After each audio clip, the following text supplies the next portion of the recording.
এই সংসারে এমন কিছু মানুষ আছেন যাদেরকে আপনার ভালো লাগে, তারা আপনার প্রিয়। আমরা চাই ওনারা আমাদের কাছে থাকুন, আমরা ওনাদের কাছে থাকি। এবার সেই ক্ষেত্রে আমরা তাদের ভালো ভালো উপহার দেওয়ার চেষ্টা করি, কারণ ওনারা হলেন আমাদের প্রিয়। আর তার বদলে আমরা আশা করে থাকি যে ওনারা আমাদের একটু সম্মান করবেন। এবার এই মানুষজন যারা আমাদের প্রিয়, এদের আমরা একটা উপহার দিই। সোনা দিয়ে থাকি, আভূষণ দিয়ে থাকি, হিরে মুক্ত দিয়ে থাকি। কিন্তু যদি ভেবে দেখি, এই সবকিছুরই একটা মূল্য আছে। ভেবে দেখুন, আপনি কি তাদের এমন কোনো উপহার দিতে পারেন যা কিনা অমূল্য? তা এরকম উপহার কি হতে পারে? ঠিক বলেছেন আপনি, প্রেম। এই প্রেমই হলো অমূল্য, কারণ মন থেকে এর উৎপত্তি হয়। না চেয়ে পাওয়া যায় আর না ছিনিয়ে নেওয়া যায় এই ভালোবাসা। ঠিক এইরকমই হয় এই সম্মান। যদি সম্মান করো তাহলে মন থেকে এবং ভালোবেসে করো, ভয় পেয়ে নয়। মনে রাখবেন, যে মাথা ভয়ের দ্বারা নত হয়, বিরোধিতাও প্রথমে সেই করে থাকে। যে মাথা ভালোবেসে নত হয়, তা আপনার জন্য বলিদানও দিতে পারে। এই সংসারের সব থেকে বড় উপহার, সব থেকে বড় বরদান এই প্রেম এবং সম্মান। তাকে সম্মান করুন আর আমার সাথে ভালোবেসে বলুন, রাধা রাধা। সমস্ত মানুষের জীবন কিছুটা সমান হয়। মানুষ জন্মগ্রহণ করে, তারপর চলতে শেখে, জীবনে এগিয়ে চলে, বার্ধক্য লাভ করে, তারপর সমাপ্ত হয়ে যায়। কিন্তু সেই ব্যক্তিরা কারা যারা প্রকৃত অর্থে মনুষ্য জীবন যাপন করেন? এনারা হলেন সেই ব্যক্তি যারা পড়ে গেলেও আবার উঠে দাঁড়ানোর চেষ্টা করেন, নিজের ভেঙে পড়া অস্তিত্বকে আগলে নিয়ে আবার একটা আকার দেওয়ার চেষ্টা করেন, ভগ্ন আশাকে আবার একটা নতুন দিশা দেন। অসফল হওয়ার পরেও থামেন না, আবার এগোতে থাকেন। অসফল হওয়ার পরে যদি আপনি থেমে যান, তাহলে সাফল্য আপনার সামনে অপেক্ষা করে, কিন্তু আপনি তা দেখতে পান না। তাই জীবনের সংঘর্ষে অংশগ্রহণ করতে শিখুন। জীবনের সংঘর্ষ থেকে পালাবেন না। আসুন আমার সাথে ভালোবেসে বলুন, রাধা রাধা। পরিস্থিতি কখনো এটা ভালো থাকে, আবার কখনো মন্দ হয়ে যায়। কখনো এই পরিস্থিতি আমাদের পক্ষে থাকে, আর কখনো এই পরিস্থিতি অনুযায়ী আমাদের চলতে হয়। কোনো বিকল্প থাকে না। কিন্তু যখনই এই পরিস্থিতি খারাপ হয়ে যায়, তখন কি করা উচিত সেই প্রশ্ন মনে জেগে ওঠে। পরিস্থিতি যখন প্রতিকূল হয়, তখন আমরা কিছু হারালে তা হারিয়ে ফেলি, ঠিক আছে, কিন্তু যা বাকি আছে সেটা আমরা আগলে রাখতে পারি। পরিস্থিতিকে সামলে রাখার চেষ্টা আমরা অবশ্যই করতে পারি, শুধু সেটুকুই আমাদের হাতে রয়েছে। কিন্তু এর থেকেও বড় সমস্যা আছে, অহংকার। কখন প্রবেশ করে আমরা জানতেও পারি না। এই অহংকার আপনাকে বুঝতেও দেবে না যে আপনি সত্যি কিছু হারিয়েছেন। আপনার কিছুই যাবে আসবে না। দেখতে গেলে আকাশের সূর্য নিজের প্রকাশ হারিয়ে ফেলে যখন অন্ধকার ঘনিয়ে আসে। তাহলে আমরা কে হই? ওনার সামনে তো কিছুই নই। এই অহংকার আমাদের দমন করতেই হবে। এটা বিশ্বাস করতে হবে যে এই সমগ্র সৃষ্টিতে আমরা শুধুমাত্র একটা কণা, তার থেকে বেশি আর কিছুই নয়। বিশ্বাস করতে হবে যে আমরা ততটাও বড় নই যে কখনোই কিছুই হারাবো না। এবার যেদিন এই জ্ঞান আপনি আত্মস্থ করে নিজের আচরণ পাল্টাবেন, মনে রাখবেন, সেই দিনই অহংকারকে দমন করতে আপনি পথে অগ্রসর হয়ে পড়েছেন। এই অহংকারকে দমন করুন আর আমার সাথে ভালোবেসে বলুন, রাধা রাধা। বনস্পতি ফলনের জন্য আমাদের কিসের প্রয়োজন পড়ে? একটু ধরিত্রীর, একটু পরিশ্রমের, আর একটা বীজের। এবার যদি মানুষের কথা বলি, তাহলে এখানে ধরিত্রী হলো মানুষের এই জীবন, যেখানে মানুষ নিজের ইচ্ছের ফল ফুল ফলন করতে চায়। পরিশ্রম হলো আমাদের কর্ম, আর বীজ হলো আমাদের নির্বাচন। আমাদের বেছে নিতে হবে যে আমরা কি বপন করব, আম নাকি ফণি মনসা। এর মধ্যে আমরা কি পেতে চাই? রসালো ফলের ফলন চাই নাকি কাঁটার ফলন চাই তা আমাদের উপর নির্ভরশীল। কিন্তু একটা কথা ঠিক, লক্ষ্য যেমনই হোক না কেন, জীবন যেমনই হোক না কেন, যদি আপনি লক্ষ্যের দিকে এগোতে থাকেন তাহলে কর্মের সাথে খামখেয়ালি আচরণ করতে পারবেন না। যদি আপনি এমন করেন তাহলে এটা আপনাকে একটা অনুচিত লক্ষ্যে পৌঁছে দেবে, সেটা কিন্তু নিশ্চিত। সবসময় এটা মনে রাখবেন, কর্মের সাথে খামখেয়ালি হবেন অর্থাৎ কর্মফলও আপনার সাথে খামখেয়ালি হবে। তাহলে নিষ্ঠার সাথে কর্ম করতে থাকুন আর নিজের লক্ষ্যকে প্রাপ্ত করুন। আর আমার সাথে ভালোবেসে বলুন, রাধা রাধা। জীবনে এমন কিছু কাজ রয়েছে যা আমাদের কখনোই করা উচিত নয়, যেমন আশা করা। যদি আপনি আশা করেন আর আপনার আশা পূর্ণ না হয়, আপনি খুবই কষ্ট পাবেন। এবার আপনি যদি প্রতীক্ষা করেন, করতেই থাকেন, আর সেই ব্যক্তি যদি না আসে তাহলেও খুব কষ্ট পাবেন। আর হলো তুলনা। আপনি যদি তুলনা করতে যান তাহলে এটাই ভাববেন যে হয় আমি বা অন্য কোনো ব্যক্তি, এই দুজনের মধ্যে কোনো এক ব্যক্তি নিকৃষ্ট। আর এই ভাবনাটাই হলো অনুচিত।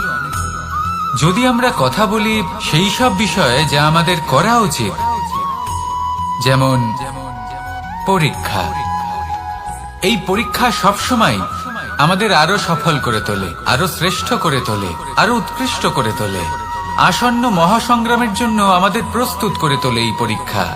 তাই এই পরীক্ষার থেকে কখনোই পালাবেন না, এর সম্মুখীন হন। আর হলো কর্ম। কর্ম করা কখনোই বন্ধ করবেন না। তুলনা করার বদলে কর্ম করুন, প্রতীক্ষা করার বদলে কর্ম করুন, আর আশা করার বদলে কর্মই করুন। জীবন সফল হয়ে যাবে। দেখুন, সবার শেষে সত্যি বলতে এই কর্ম আর এই পরীক্ষা, এই দুই আমাদের জীবনকে সুখী করে তুলতে পারে। আসুন আর আমার সাথে ভালোবেসে বলুন, রাধা রাধা। এই জীবন কিভাবে বদলানো সম্ভব? কিছু মানুষ বলেন যে নিরন্তর কাজ করলে, পুরুষার্থ পালন করলে এই জীবন বদলে ফেলা সম্ভব। আজ আমি আপনাকে বোঝাবো যে এক মুহূর্ত, সময় আর সিদ্ধান্ত কতটা গুরুত্বপূর্ণ হয়। এক মুহূর্তই যথেষ্ট। একটা মুহূর্ত এত শক্তিশালী হতে পারে যে তা আপনার সমগ্র জীবন পাল্টে দিতে পারে। এমন এক সময় ছিল শ্রীরামের কাছে, যখন ওনাকে সিদ্ধান্ত নিতে হয় যে উনি নিজের পিতার আদেশ পালন করতে বনবাসে যাবেন নাকি যাবেন না। উনি সেই আদেশ পালন করেছিলেন, তারপর সময় অনুসারে উপযুক্ত সিদ্ধান্ত নিলেন। আর আজ সকলের মনে বসবাস করেন শ্রীরাম। আর অন্যদিকে আছে রাবণ। ওনার কাছে একটা সময় ছিল, একটা সুযোগ ছিল নিজের প্রারব্ধকে শুভ করে তোলার। উনি ভুল করলেন আর মৃত্যু লাভ করলেন। নির্বাচন সবসময় আপনার হাতে, শুধু আপনাকে সময়কে বুঝতে হবে, সেই মুহূর্তকে বুঝতে হবে আর উচিত সিদ্ধান্ত নিতে হবে। ব্যাস, বুঝতে শিখুন এই সময়ের দাবি কি, বুঝতে শিখুন এই সময়ের ইচ্ছে কি, আর উচিত সিদ্ধান্ত নিন। আর আমার সাথে ভালোবেসে বলুন, রাধা রাধা। মানুষের শরীর থেকে যা কিছু নির্গত হয় সবই পচনশীল, তা থেকে দুর্গন্ধ বেরোয়, একটা ঘৃণাবোধ জন্ম নেয়। আমাদের রক্ত হোক, অবশিষ্ট হোক, ঘাম হোক, নিঃশ্বাস হোক, আবার এমনকি যখন আমরা মনুষ্য শরীর ত্যাগ করি তারপরেও এই শরীরেও পচন ধরে, তার থেকে দুর্গন্ধ বেরোয়। কিন্তু বিষয়টা হলো এটা আমাদের হাতেই নেই। তাহলে আমাদের হাতে কি রয়েছে? আমাদের কর্ম, আমাদের উদ্দেশ্য আর আমাদের বাণী। যদি এইগুলো শুভ রাখেন তাহলে শুধু নিজে সুগন্ধিত থাকবেন না, এই সমগ্র সংসারকে সুগন্ধিত করে তুলবেন। কথায় আছে যে বাণীর থেকে অধিক মূল্যবান আর কিছুই নেই। সেই জন্য যে কোনো কথা বলার আগে নিজের শব্দকে নিজের মনের তুলাদণ্ডে মেপে দেখুন, তারপরে তার প্রয়োগ করুন। কখনো কখনো এমনও হতে পারে যে আপনার কথা কারোর জীবনে আশীর্বাদ হয়ে দাঁড়ালো, যার দ্বারা হয়তো সে শক্তি এবং প্রসন্নতা লাভ করলো। আবার এমনও হতে পারে যে আপনার কথা হয়তো কারোর মনে এমন আঘাত দিল, সে সেই আঘাত কোনোদিনও ভুলতে পারল না। আসুন আমার সাথে ভালোবেসে বলুন, রাধা রাধা। ইচ্ছে এবং চেষ্টা, এই দুই মানুষের মধ্যে আছে, কিন্তু এই দুইয়ের মধ্যে সামঞ্জস্য থাকা খুব প্রয়োজন। আপনার যা ইচ্ছে সেটা পূর্ণ করার জন্য চেষ্টার প্রয়োজন তো অবশ্যই। আপনি যে স্বপ্ন দেখেন সেটা পূর্ণ করার জন্য নিদ্রা ত্যাগ করে চেষ্টা করা অত্যন্ত প্রয়োজনীয়, নয়তো এই স্বপ্ন কখনোই পূর্ণ হবে না। যদি আপনি কোনো প্রশ্নের উত্তর চান তাহলেও আপনাকে চেষ্টা করতেই হবে। জীবনে যদি সামনে এগোতে হয় তাহলে পাকে কষ্ট দিয়ে সামনে এগোতে হবে, চেষ্টা অবশ্যই করতে হবে। যদি আপনি চেষ্টা না করেন, পরিশ্রম না করেন, তাহলে এই সংসার আপনাকে পেছনে ফেলে সামনে এগিয়ে যাবে। নিজের ইচ্ছেগুলিকে মন থেকে বাস্তবে আনুন আর চেষ্টার দ্বারা তাকে সার্থক করুন। এই মন প্রসন্ন হয়ে বলবে, রাধা রাধা। জীবনে কখনো সাফল্য আসে, আবার কখনো অসফলতা, কখনো আশা পাওয়া যায়, কখনো নিরাশা, কখনো জয় লাভ করি, আবার কখনো পরাজয়। এর পেছনের কারণটা জানা অত্যন্ত প্রয়োজনীয়। যদি আমি পরাজয়ের কথা বলি, যখনই আমরা পরাজয় লাভ করি আমরা ভাবতে থাকি যে এমন কেন হলো। আমাদের শত্রু কি বেশি শক্তিশালী ছিল, নাকি আমাদের নীতিতে কোনো খামতি ছিল? এই সমস্ত কারণের পেছনে খুব বড় একটা কারণ থাকে, আর সেই কারণ আমাদের অন্তরে সুপ্ত থাকে। ধরে নিন একটা পথ, তাতে আপনি চলছেন, সেই পথ কাঁটায় পরিপূর্ণ, কিন্তু আপনি পাদুকা পরে রয়েছেন আর আপনি হেঁটে সামনে এগিয়ে যান। এবার এমন একটা পথ এলো যা পুষ্পে ঢাকা, আর আপনি পাদুকা পরে রয়েছেন, কিন্তু আপনার পাদুকাতে একটা পাথর আটকে গেল। তখন দু পা হাঁটাও খুব কঠিন হয়ে পড়ে। এই সংসারের যে কোনো শক্তি আপনাকে পরাস্ত করার পূর্বে আপনি জানেন কে আপনাকে পরাস্ত করতে পারে? আপনার অন্তরের দুর্বলতা, আপনার অন্তরের সেই সুপ্ত শত্রু। আর সেই জন্য ইতিবাচক মনোভাব গুরুত্বপূর্ণ হয়ে পড়ে। ভালো মানুষদের সাথে থাকুন, সৎসঙ্গে থাকুন, বন্ধুত্ব করুন, ভালোবাসুন। এই ভালোবাসা এত শক্তিশালী এক অস্ত্র যাকে ব্রহ্মাস্ত্র পরাস্ত করতে পারে না। এই সমস্যারূপী পাথর কিছুই নয়। আসুন আমার সাথে ভালোবেসে বলুন, রাধা রাধা। এই জীবন আসলে কি?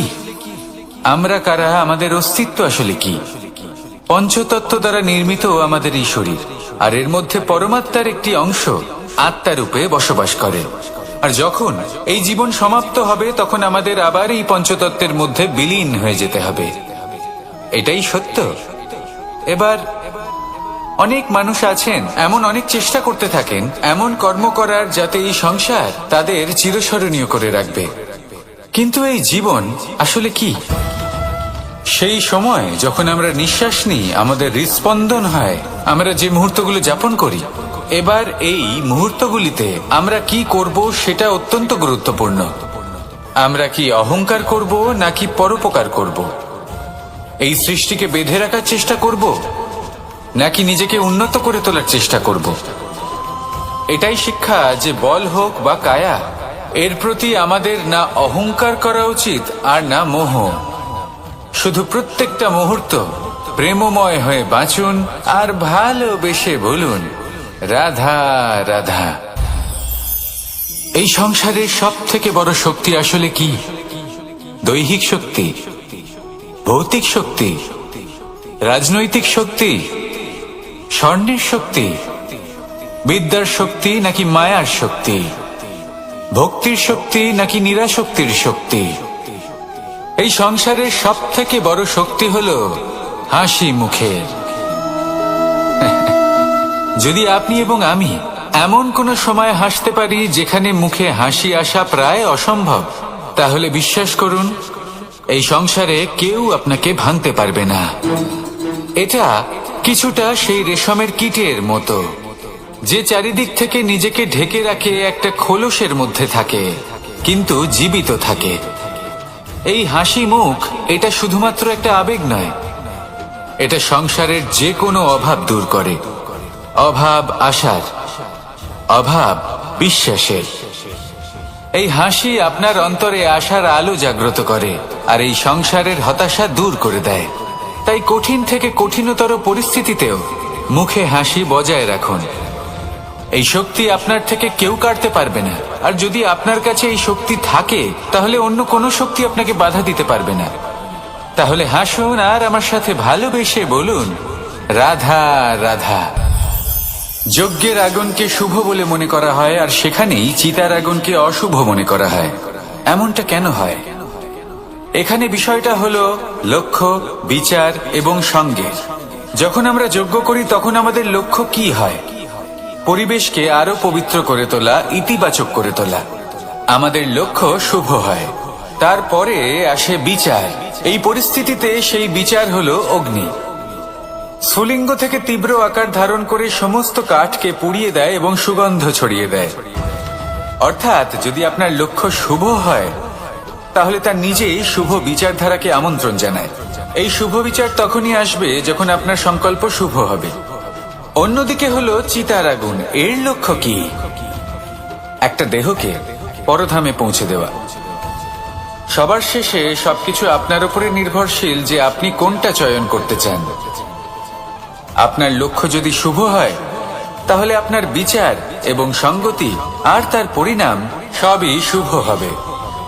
আসুন আর আমার সাথে ভালোবেসে বলুন, রাধা রাধা। এই সংসারের প্রত্যেক বস্তুর, প্রত্যেক পরিস্থিতির, প্রত্যেক আবেগের দুটি দিক আছে। এর মধ্যে পার্থক্য করা সম্ভব শুধুমাত্র দৃষ্টিভঙ্গির দ্বারা।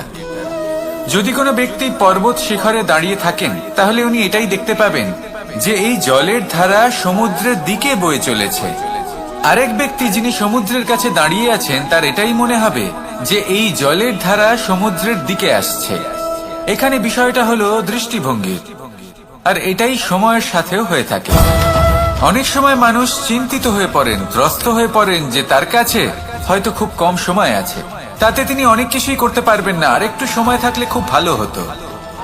তিনি এইভাবেও ভাবতে পারেন যে অল্প হলেও সময় বাকি তো রয়েছে, অর্থাৎ যা অবশিষ্ট আছে তাকে সংরক্ষণও করা সম্ভব, তাতে জীবন যাপনও করা সম্ভব। আর এটা নির্ভর করছে আপনার উপর।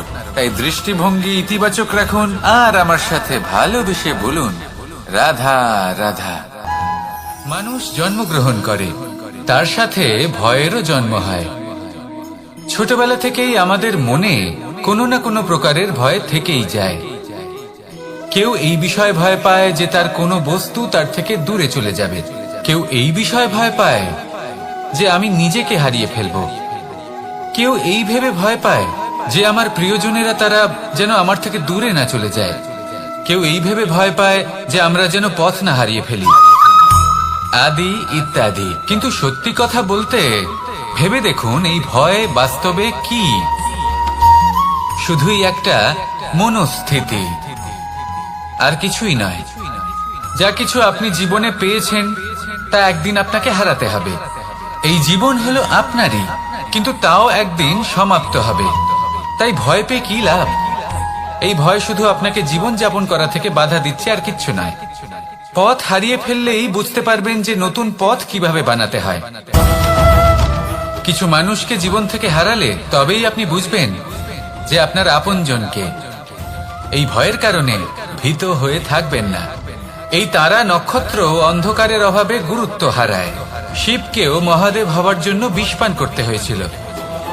প্রত্যেক পরিস্থিতি, প্রত্যেক সাফল্য আপনার পরীক্ষা নেবে, তাতে উত্তীর্ণ হওয়া হলো আপনার কর্ম। যখনই আপনি ভয় পাবেন বা সংকটের সম্মুখীন হবেন তখন সাহসের সাথে তার সম্মুখীন হন। মনে রাখবেন, যে সম্মুখীন হতে জানে সাফল্য তার সাথে সবসময় থাকে। আসুন আর আমার সাথে ভালোবেসে বলুন, রাধা রাধা। সাফল্যের বাস্তব অর্থ কি? নিজের লক্ষ্যে দৃষ্টিবদ্ধ হয়ে থাকা, প্রতিদিন তার জন্য কর্ম করা, দৃঢ় নিষ্ঠার সাথে উত্থান পতনে সামনে এগোতে থাকা, আর নিজের লক্ষ্য প্রাপ্ত করা, এটাই কি সাফল্য? যদি আপনার কোনো বস্তু লাভ করতে হয়, কোনো শক্তি লাভ করতে হয় বা কোনো স্থান লাভ করতে হয়, তাহলে তার জন্য এসব ঠিক আছে, কিন্তু বাস্তবে সাফল্য এটা নয়। আপনার কাছে থাকা কোনো বস্তু, শক্তি বা স্থান আপনি কিভাবে ব্যবহার করবেন তা আপনার উপর নির্ভরশীল। যদি তার সঠিক ব্যবহার আপনাকে করতে হয় তাহলে উচিত সময় এবং উচিত স্থানে আপনাকে থাকতেই হবে। একে নিয়তিও বলা হয়। এবার ধরুন এমন কোন গ্রন্থ আছে যা জ্ঞানের দ্বারা ভরপুর, এমন জ্ঞান যার দ্বারা জীবন বদলে দেওয়া সম্ভব। এবার এই গ্রন্থ যদি এমন কোন ব্যক্তির হাতে পৌঁছয় যিনি নিরক্ষর, তিনি কি এই গ্রন্থের সদ্ব্যবহার করতে পারবেন? কখনোই নয়। সেই জ্ঞান দিয়ে নিজের আচরণ পাল্টাতে পারবেন? কখনোই নয়। সেরকমই ধরুন কোন ব্যক্তি যার কাছে একটা অস্ত্র আছে, যার দ্বারা উনি শত্রুকে শেষ করে দিতে পারেন, কিন্তু সেই ব্যক্তি হলেন একজন কাপুরুষ। তিনি কি শত্রুকে শেষ করতে পারবেন? তিনি কি জয়লাভ করতে পারবেন? কখনোই নয়। আপনার কাছে কি আছে তার থেকেও বেশি গুরুত্বপূর্ণ আপনি তা দিয়ে কি করবেন। উচিত ব্যক্তির সাথে উচিত সময় উচিত স্থানে থাকা বেশি গুরুত্বপূর্ণ। নিজের গুণের সাথে, নিজের শক্তির সাথে, নিজের জ্ঞানের সাথে উচিত সময় উচিত স্থানে অন্যের যন্ত্রণাকে দূর করা, অন্যের জীবনকে আরো সুন্দর করে তোলা, এটাই হলো সাফল্য। তাহলে সাফল্যের বাস্তব অর্থ বুঝুন, অর্থাৎ নিজেকে আরো প্রসন্ন রাখুন। আর আমার সাথে ভালোবেসে বলুন, রাধা রাধা।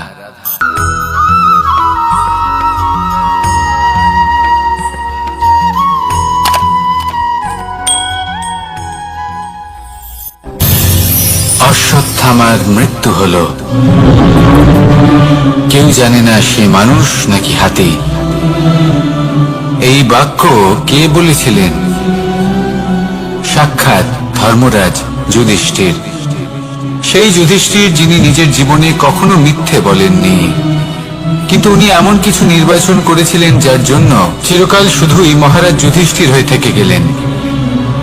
কখনো অভিমন্যুর সমান হতে পারলেন না।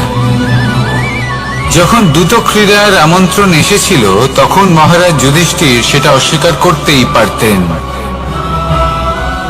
কিন্তু করলেন না। অহংকারের জন্য সেই আমন্ত্রণ গ্রহণ করলেন উনি, এবং অহংকারের জন্য করা এই নির্বাচন উনাকে সাধারণ করে রেখে দিল। নিজের গুরু দ্রোণাচার্যকে পরাজিত করার জন্য একটি মিথ্যে কথা বলেছিলেন। অশ্বত্থামা মারা পড়েছে, আর তারপর গ্লানিমাখা কণ্ঠে ধীরস্বরে বলেছিলেন, জানি না সে মানুষ না হাতি। কিন্তু অর্ধসত্য হোক বা সত্য লুকোনো হোক, তা হলো মিথ্যের সমান, এবং প্রত্যেকটি কর্মের ফল মানুষ অবশ্যই ভোগ করে। এই নির্বাচনের কারণে যুধিষ্ঠিরকেও নরকবাস করতে হয়েছিল। তাই নিজের কর্ম শ্রেষ্ঠ করে তুলুন, কারণ এটাই সুনিশ্চিত করবে যে আপনি এই সংসার থেকে বিদায় নেওয়ার পরেও জীবিত থাকবেন নাকি নয়। আসুন আমার সাথে ভালোবেসে বলুন, রাধা রাধা। মহাভারতে অনেক যোদ্ধারা অংশগ্রহণ করেছিলেন। সবাই ছিলেন শ্রেষ্ঠ কুলের। কেউ কেউ ছিলেন বড় বড় রাজ্যের রাজা, কেউ কেউ ছিলেন দেবতার পুত্র। এনারা সবাই অংশ নিয়েছিলেন। এনারা সবাই শ্রেষ্ঠ কুলের, প্রত্যেকে ভালো পরিবেশ পেয়েছেন। কিন্তু সেখানে অন্যদিকে ছিল বারবারিক, অসুরপুত্র বারবারিক। এবং এই অসুরপুত্র বারবারিকই এই সময় দাঁড়িয়ে ভগবান রূপে স্থাপিত হয়ে আছেন। পুজো করা হয় তাকে। কারণটা কি? নির্বাচন। বারবারিক একটি দ্বন্দ্বের মধ্যে ছিলেন, ঠিক যেমন প্রত্যেক যোদ্ধার জীবনে দ্বন্দ্ব এসে থাকে। তখন সে কি নির্বাচন করবে সেটা হলো অত্যন্ত গুরুত্বপূর্ণ। বারবারিকের কাছে এত শক্তি ছিল যে একটি মাত্র বাণ প্রয়োগ করে সবাইকে নাশ করতে পারত। দ্বন্দ্ব ছিল একটাই, যে ও নির্বাচন করতেই পারছিল না কোন পক্ষ হয়ে যুদ্ধ করবে। ওর নির্বাচন ছিল এটাই যে ও কোনো পক্ষের হয়েই যুদ্ধ করবে না, বরং নিজের মস্তক সে দান করবে। আর এই কর্মের কারণে, এই নির্বাচনের কারণে আজকের সময়ে দাঁড়িয়ে ওকে ঘাটুশ্যাম রূপে পুজো করা হয়। মনে রাখবেন, শুধু আপনার ব্যক্তিত্ব গুরুত্বপূর্ণ নয়, আপনি কোথা থেকে আসছেন, কোন কুলে আপনার জন্ম, শুধুমাত্র সেটা গুরুত্বপূর্ণ নয়। সব থেকে বেশি গুরুত্বপূর্ণ হলো আপনার কর্ম, আপনার নির্বাচন। আসুন আমার সাথে ভালোবেসে বলুন, রাধা রাধা। যখন আমরা মৌন থাকি তখন আমরা কতটা শক্তি ব্যয় করি, বিন্দুমাত্র নয়। সেখানেই যখন আমরা রুষ্ট হই তখন আমরা কতটা শক্তি ব্যয় করি। আমাদের রক্ত গরম হয়ে ওঠে, চোখ থেকে যেন অগ্নি বর্ষা হয়, আমরা চিৎকার করতে থাকি, জোরে কথা বলি, কখনো কখনো আমরা অনুচিত কর্ম করে বসি। সবকিছুই ক্রোধের বশে করি। এবার এই ক্রোধকে মৌনতায় পরিণত করতে হবে। এই কাজটা চোখে দেখা যায় না, এই কাজ সরল নয়, এই কাজ হলো অত্যন্ত কঠিন এবং এই কাজই শ্রেষ্ঠ। সেই ব্যক্তি শক্তিশালী নন যিনি কথায় কথায় ক্রুদ্ধ হয়ে যান, কথায় কথায় যিনি আক্রমণ করেন। আজ্ঞে না, সব থেকে বেশি শক্তিশালী ব্যক্তি হলেন তিনি যিনি নিজের ক্রোধকে মৌনতায় পরিবর্তন করতে পারেন, যিনি শান্ত মনে পরিস্থিতিকে বোঝেন, তার আকলন করেন আর তারপর বিবেকের দ্বারা সিদ্ধান্ত নেন। তিনি হলেন সব থেকে শক্তিশালী ব্যক্তি। তাহলে সেই ব্যক্তি হয়ে উঠুন আর আমার সাথে ভালোবেসে বলুন, রাধা রাধা। জীবনে যখন আমরা কোনো পরিস্থিতির সম্মুখীন হই তখন আমাদের সামনে দুটো পথ থাকে, তাদের মধ্যে কোনো একটা নির্বাচন আমাদের করে নিতে হবে, এই মনে করে নিতে হবে। নির্বাচন এই সংসারের সব থেকে গুরুত্বপূর্ণ বিষয়। একটা নির্বাচন আপনার বর্তমান বদলে দিতে পারে, আপনার ভবিষ্যৎ বদলাতে পারে, আগামী প্রজন্মের জন্য ইতিহাস রচনা করতে পারে। একটা নির্বাচন। এবার দেখুন, যে পরিস্থিতি আপনার সামনে আছে, আপনাকে সেই পরিস্থিতির সম্মুখীন হতেই হবে, সেই কষ্ট সহ্য করতেই হবে, সেই মতোই কাজ করতে হবে। শুধু এই বিষয়টা নির্বাচন করতে হবে যে এই পরিস্থিতির সম্মুখীন হওয়ার সময় আমি কি দুর্বল হয়ে থাকব নাকি আমি শক্তিশালী হয়ে থাকব। এই নির্বাচন এই মনের মধ্যে করতে হবে। আর এই নির্বাচন হলো সব থেকে বেশি গুরুত্বপূর্ণ নির্বাচন। যদি নিজের মনকে শক্তিশালী করে তুলে সেই পরিস্থিতির সম্মুখীন হন, তাহলে কিছুই আপনাকে বাধা দিতে পারবে না। পূর্ণ নিষ্ঠার সাথে, সাহসের সাথে এই মনকে শক্তিশালী করে তুলুন, তাহলে কোনো সংকট আপনাকে না বাধা দিতে পারবে না ভাঙতে পারবে। আপনি নিজে সাফল্যের শিখরে পৌঁছতে পারবেন আর এই মন প্রসন্ন হয়ে বলবে, রাধা রাধা। জীবনে সব থেকে বেশি মূল্যবান বস্তু কি? ধন, স্বর্ণ, মাণিক্য, আভূষণ? না, এই সব কিছু মিলিয়েও সময়ের এক মুহূর্তের সামনে মলিন হয়ে পড়ে। এক মুহূর্ত যা এক দরিদ্রকে রাজা করতে পারে, যা এক রাজাকেও দরিদ্র করতে পারে। একটি মুহূর্ত যা আপনার আত্মবিশ্বাসকে পর্বতের শিখরে পৌঁছে দিতে পারে, একটি মুহূর্ত যা আপনার অস্তিত্বকে গভীর সাগরে বিলীন করে দিতে পারে। একটি মুহূর্তের খেলা। সব সময় জীবনে সেই ব্যক্তিকে সম্মান করুন, শ্রদ্ধা করুন, যিনি আপনার জন্য সময় বের করে থাকেন। সব সময় সেই ব্যক্তির প্রতি নিষ্ঠাবান থাকুন যেই ব্যক্তি খারাপ সময় আপনার পাশে দাঁড়িয়ে থাকে। এই সময় সব থেকে বেশি মূল্যবান। আসুন আমার সাথে ভালোবেসে বলুন, রাধা রাধা। প্রজাপতি দেখেছেন? কি সুন্দর হয়, তাই না? এই প্রজাপতি, ওদের দিকে তাকালে নিজের অজান্তেই নিজের মুখে হাসি ফুটে ওঠে। কিন্তু এই প্রজাপতি জন্ম থেকেই এমন দেখতে হয় না। জন্ম থেকে এদের কাছে ডানা থাকে না, এরা উড়তেও পারে না। যখন একটি প্রজাপতি জন্ম নেয় তখন প্রথমে ডিম অবস্থায় থাকে সে। আস্তে আস্তে সেই কবচ সে ভেঙে ফেলে, খুব পরিশ্রম করতে হয় তাকে। তারপর কীটের আকার ধারণ করে সে চলতে থাকে। অনেক কষ্ট সহ্য করতে হয়, অনেক পরিশ্রম করতে হয়। তারপর তার রূপ বদলে যায়, তারপরে তার ডানা গজায়, তারপরে সে উড়তে পারে। এই নিরন্তর পরিশ্রমই সাফল্যের মূল মন্ত্র হয়। কখনো কখনো প্রতিভাও কম পড়ে যায় যদি নিরন্তর পরিশ্রম না করা হয়, যদি সমর্পণের ভাব মনে না থাকে, দৃঢ় নিষ্ঠা না থাকে। আর কখনো কখনো সেই ব্যক্তি যার মধ্যে বিশেষ প্রতিভা থাকে না, সেই ব্যক্তি নিরন্তর পরিশ্রম করে, নিজের মনে সমর্পণের বোধ জাগিয়ে তোলে, দৃঢ় নিষ্ঠার সাথে কর্ম করে আর সাফল্য লাভ করে। সেই জন্য আপনি জীবনে যেখানেই পৌঁছে যান না কেন, নিরন্তর পরিশ্রম করতে থাকুন। তবেই আপনার ভবিষ্যৎ রঙিন প্রজাপতির মতন গগনচুম্বী হবে। তবেই এই সংসার আপনাকে দেখবে এবং নিজের অজান্তেই এই সংসার নিজের মুখে হাসি ফুটিয়ে তুলবে এবং এই সংসার আমার সাথে ভালোবেসে বলবে, রাধা রাধা। পুরাণে আমরা দেখেছি যে মাতা পিতা কতটা মহান হতে পারেন, কিভাবে শ্রী গণেশ নিজের মাতা পিতাকে পরিক্রমণ করলেন এবং পরম পূজনীয় হয়ে উঠলেন।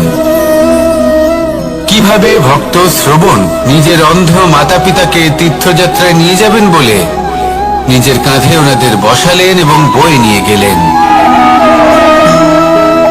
এরকম অনেক অমূল্য শিক্ষা আমরা লাভ করে থাকি পুরাণ থেকে। কিন্তু এসব কথা হলো পুরাণের কথা। কথা বলা যাক আমাদের জীবন নিয়ে। আমাদের এই জীবনে আমাদের মাতা পিতা কেন আমাদের কাছে এতটা অমূল্য? কেন আমরা ওনাদের এতটা ভালোবাসি? কেন আমরা ওনাদের এত সম্মান করি? আর কেনই বা ওনাদের এতটা সম্মান করা উচিত? মমতার কারণে। মায়ের মনের এক ধরনের মমতা, পিতারও এক ধরনের মমতা। এই দুইয়ের মমতা ভিন্ন, কিন্তু এনাদের দুজনের মমতার কেন্দ্রবিন্দু হলো এনাদের সন্তান। মাতা মমতার কারণে সকালে তাড়াতাড়ি উঠে পড়েন, খাবার তৈরি করেন, এটা ভাবেন যে আমার সন্তান যেন অভুক্ত না থাকে। অন্যদিকে পিতা ইচ্ছে না থাকা সত্ত্বেও নিজের মমতাবোধের কারণে নিজের সন্তানের প্রতি কঠোর হন, তাকে জ্ঞান প্রদান করেন, শিক্ষা প্রদান করেন, কারণ উনি চান যে ওনার সন্তান যেন পরবর্তীতে উন্নতি করে, কখনো অভুক্ত না থাকে। এটাই হলো মমতা মাতা পিতার। আর এই মমতা সংসারের অন্য কোথাও আপনি পাবেন না। তাই সবসময় নিজের মাতা পিতাকে সম্মান করুন, ওনাদের ভালোবাসুন, যতটা ইচ্ছে ভালোবাসুন।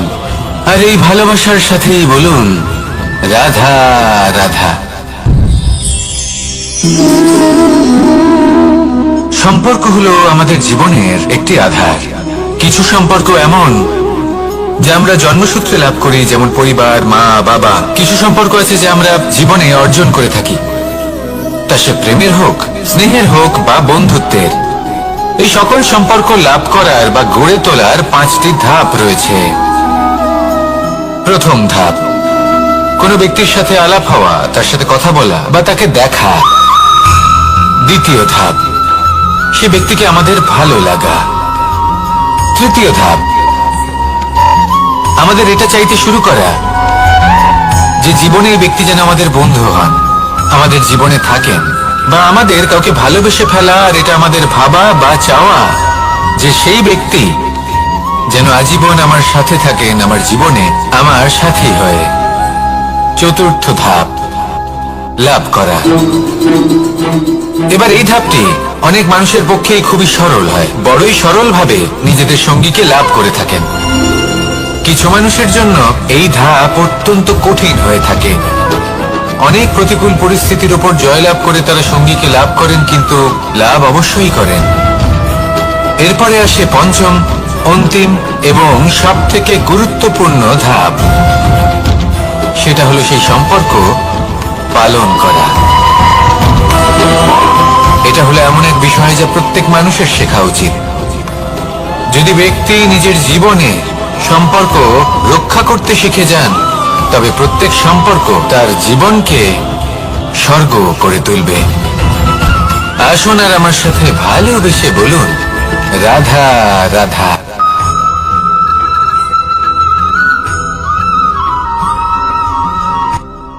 রাত্রে আমরা সুখ নিদ্রা লাভ করি, আমরা স্বপ্ন দেখি, ভবিষ্যতের পরিকল্পনা করি, খুব ভালো লাগে। সকালে যখন চোখ খুলি, নিদ্রা ভঙ্গ হয়, স্বপ্ন সেইখানেই ভেঙে যায়। আর তারপর আমরা আমাদের রোজকার জীবন যাপন করি। স্বপ্ন হয়তো মানুষ রাতের বেলায় দেখেন, কিন্তু সেটাকে সার্থক দিনের বেলাতেই করতে হয়। রাতে মধুর বাতাসের নিচে কোমল শয্যায় শুয়ে মাতার গলায় মিষ্টি গান শুনতে শুনতে নিদ্রায় আচ্ছন্ন হওয়া, স্বপ্ন দেখা, ভবিষ্যতের পরিকল্পনা করা বড়ই সরল। কিন্তু সকালবেলায় সময় মতো উঠে সূর্যের তাপ সহ্য করে, সেই উষ্ণতা সহ্য করে সর্বাঙ্গ ঘেমে গিয়ে নিজের পথ খুঁজে বের করা, সেই পথে অগ্রসর হওয়া, বাধা বিপত্তি এসবের সম্মুখীন হওয়া আর তারপর লক্ষ্য লাভ করা, এগুলো কঠিন কাজ। এ হলো অত্যন্ত কঠিন কাজ। যদি আপনি চান যে স্বপ্ন আপনি দেখেছেন তা সত্যি হোক, তাহলে দিনের বেলায় আপনাকে বেরিয়ে কর্ম করতেই হবে, পরিশ্রম করতেই হবে। মনের এই চক্ষু দিয়ে স্বপ্ন দেখা সম্ভব, কিন্তু যদি আপনি বুঝতে পারেন যে এই স্বপ্নই হলো আপনার লক্ষ্য, তাহলে তাকে সার্থক করতে শুধুমাত্র পরিশ্রম দ্বারাই করতে হবে। তাহলে পরিশ্রম করুন আর আমার সাথে ভালোবেসে বলুন, রাধা রাধা। মানুষের জীবনে তিনটি গুণ অত্যন্ত প্রয়োজনীয়: শ্রদ্ধা, বিনম্রতা, যোগ্যতা। যদি জ্ঞান লাভ করতে চান তাহলে শ্রদ্ধার প্রয়োজন, যদি মান লাভ করতে চান তাহলে স্বভাবে বিনম্র হওয়া প্রয়োজন, আর যদি মনোবাঞ্ছিত স্থান লাভ করতে চান তাহলে যোগ্যতার প্রয়োজন। বিষয়টা সহজ। শ্রদ্ধা আপনাকে জ্ঞান দেবে, নম্রতা আপনাকে মান, আর যোগ্যতা উচিত স্থান দেবে। কিন্তু যদি আপনি এই তিনটি গুণ সম্মিলিত করেন, তাহলে এমন কিছু লাভ করবেন যা এই সব কিছুর থেকে অনেক ঊর্ধ্বে। সম্মান। আর এ হলো সেই সম্মান যা প্রত্যেক মানুষের নিজের জীবনে লাভ করতে চেষ্টা করা উচিত, কারণ এই হলো সেই সম্মান যার কারণে আপনি চলে যাওয়ার পরেও এই সংসার আপনাকে ভালোবাসবে আর মনে রাখবে। আসুন আমার সাথে ভালোবেসে বলুন, রাধা রাধা। আকাঙ্ক্ষা কখন লোভে পরিণত হয়ে যায় তা কেউ বলতে পারে না। এবার তার পরিণাম কি হতে পারে তাও আমরা কেউ জানি না। আজ আমি আপনাকে বলছি, কোন ব্যক্তি সব থেকে বেশি ক্ষতির সম্মুখীন তখনই হয় যখন সে এটা মনে করে যে সে সব থেকে বেশি সুরক্ষিত স্থানে রয়েছে। সে ভাবে যে সে সেখানে সুরক্ষিত রয়েছে। সে তখন অসাবধান হয়ে পড়ে, আর তখনই তাকে জীবনের সব থেকে বড় ক্ষতির সম্মুখীন হতে হয়। নিঃস্ব হয়ে যাওয়ার পরিস্থিতি কোনো মানুষের জীবনে তখনই আসে যখন তার কাছে প্রচুর সম্পত্তি থাকে এবং সে তার থেকেও অনেক বেশি সম্পত্তি অর্জন করতে চায়।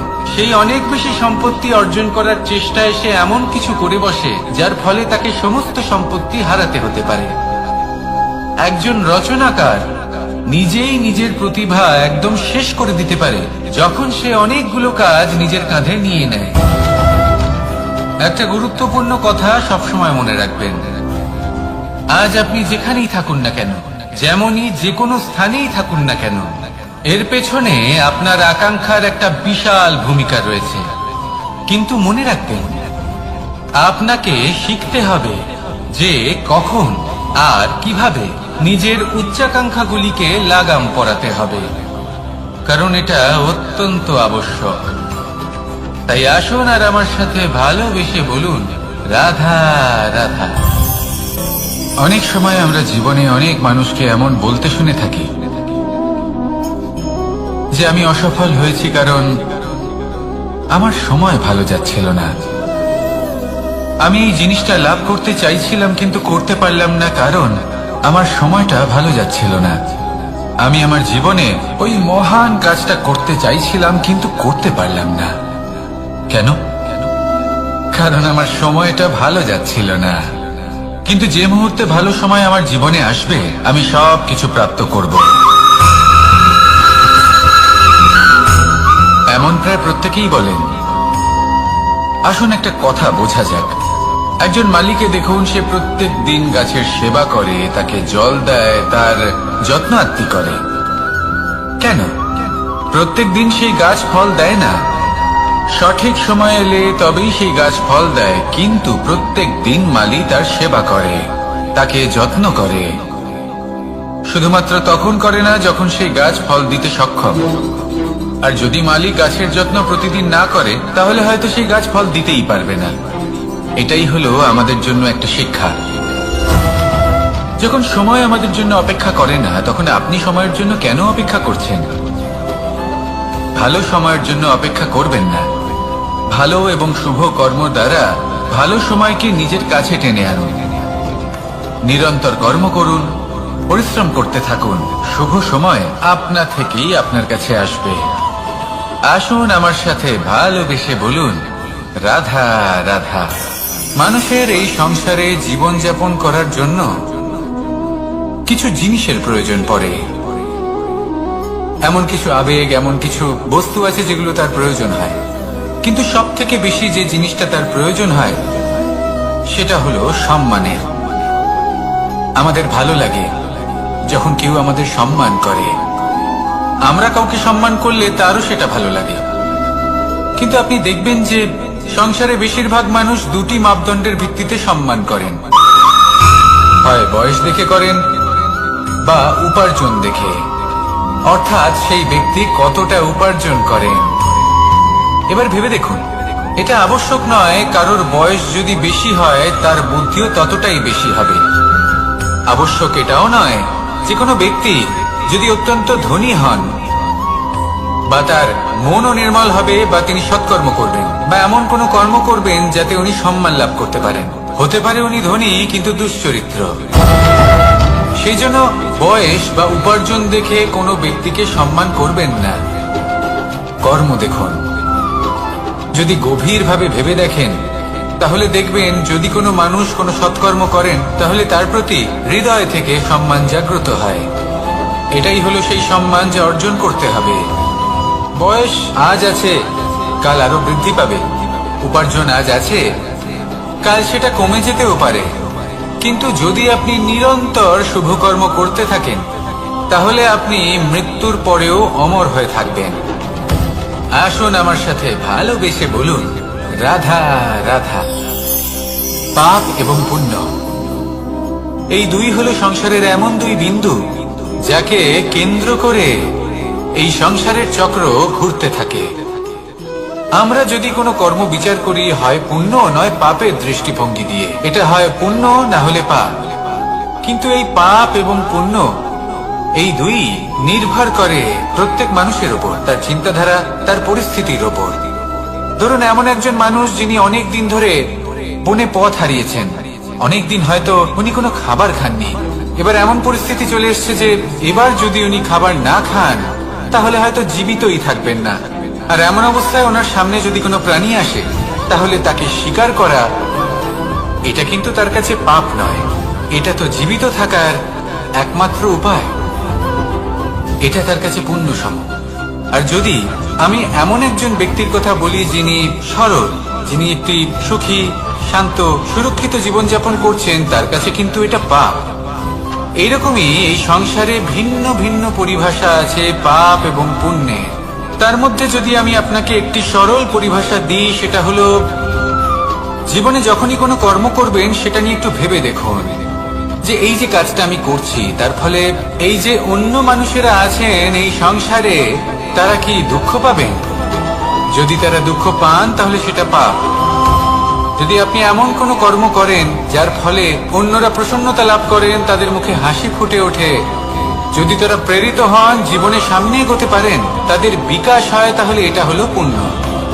তাই জীবনে সবসময় পুণ্য করতে থাকুন আর আমার সাথে ভালোবেসে বলুন, রাধা রাধা। বনস্পতি ফলনের জন্য আমাদের কিসের প্রয়োজন পড়ে? একটু ধরিত্রীর, একটু পরিশ্রমের আর একটা বীজের। এবার যদি মানুষের কথা বলি তাহলে এখানে ধরিত্রী হলো মানুষের এই জীবন, যেখানে মানুষ নিজের ইচ্ছের ফল ফুল ফলন করতে চায়। পরিশ্রম হলো আমাদের কর্ম, আর বীজ হলো আমাদের নির্বাচন। আমাদের বেছে নিতে হবে যে আমরা কি বপন করব,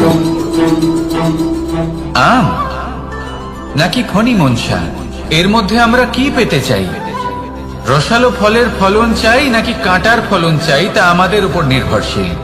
কিন্তু একটা কথা ঠিক, লক্ষ্য যেমনই হোক না কেন, জীবন যেমনই হোক না কেন, যদি আপনি লক্ষ্যের দিকে এগোতে থাকেন তাহলে কর্মের সাথে খামখেয়ালি আচরণ করতে পারবেন না।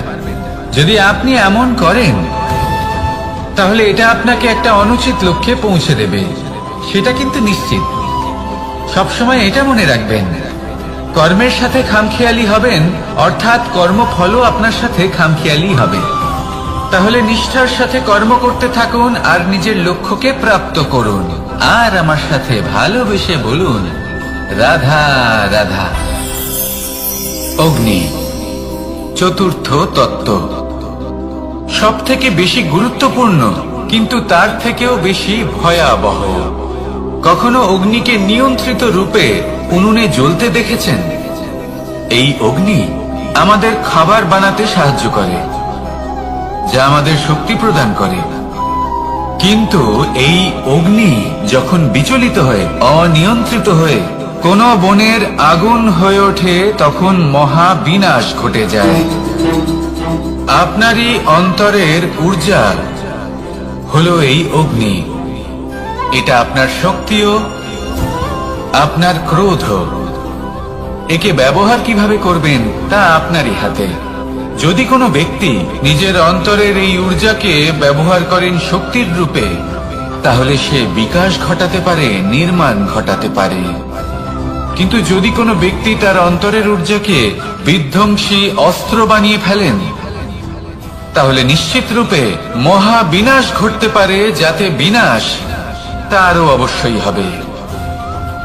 অনেক বছর পূর্বে এমনই এক আগুনের দ্বারা এই সুন্দর পৃথিবীর নির্মাণ হয়েছিল। আর অনেক বছর পূর্বে এমন এক আগুনেই সমস্ত জীব এবং সংসার বিলুপ্ত হয়ে গেছিল। এবার আপনি আপনার অন্তরের ঊর্জা দ্বারা বিনাশ ঘটাতে চান নাকি নির্মাণ ঘটাতে চান, সেই সিদ্ধান্ত আপনারই। আসুন আমার সাথে ভালোবেসে বলুন, রাধা রাধা। কখনো কখনো এমন হয়, আমরা আমাদের বাড়ির উঠোনে বীজ বপন করি আর তা বিকশিত হয় একটা সুন্দর বৃক্ষে। তার শাখাগুলি প্রতিবেশীর বাড়ি পর্যন্ত পৌঁছায়। ফলের বর্ষণ প্রতিবেশীর বাড়িতেও হয়ে থাকে। আর আমরা ভাবি গাছ আমরা উৎপন্ন করব আর ফল খাবেন আপনারা। এই কেমন কথা হলো? আপনাকে এই কথা বুঝতে হবে যে এসব হলো ভৌতিক বস্তু, সাংসারিক বস্তু। কখনো নিজের বাড়ির বাগানে ভালোবাসার গাছ বপন করে দেখুন। তার শাখাও প্রতিবেশীর বাড়ি পর্যন্ত পৌঁছবে, ফলের বর্ষণ সেখানেও হবে। কিন্তু সেই ফল চাইতে আপনাকে যেতে হবে না, সেই ফল দ্বিগুণ মাত্রায় আবার আপনার কাছেই ফিরে আসবে। তাই নিজের বাড়িতে আর নিজের মনে ভালোবাসার গাছ উৎপন্ন করুন। এই জীবন প্রসন্ন হয়ে বলবে, রাধা রাধা। অ দিয়ে অন্ত, আ দিয়ে আরম্ভ, এই দুইয়েরই রাশি সমান।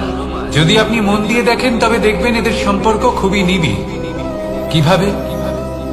যখন কোনো কিছু শুরু হয়, এটা নিশ্চিত হয়ে যায় যে তা সমাপ্তও হবে। আরম্ভই যদি না হয়, তা সমাপ্তও হবে না। যা আরম্ভ হয়েছে তার সমাপ্তি হলো অবশ্যম্ভাবী। এটাই হলো প্রকৃতির নিয়ম, একে এড়ানো যায় না। এবার এই কথা আমরা সকলে জানি। এবার মানুষ কি ভাবে যে সমাপ্তির পরে কি হতে পারে, এর উত্তর তাদের কাছে নেই।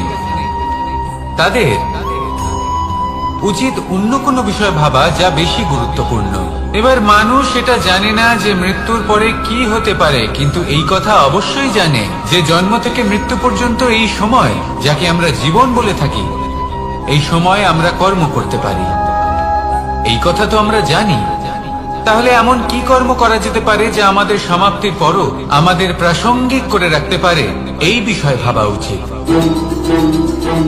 যে জন্মগ্রহণ করেছে তার মৃত্যু হবেই, এটা সাধারণ বিষয়।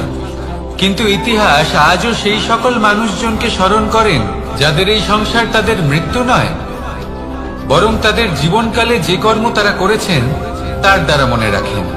সেই কর্মের কারণে এই সংসারে তাদের নাম, তাদের কর্ম, তাদের ব্যক্তিত্ব, তাদের কীর্তি অমর হয়ে থাকে এবং থাকবে।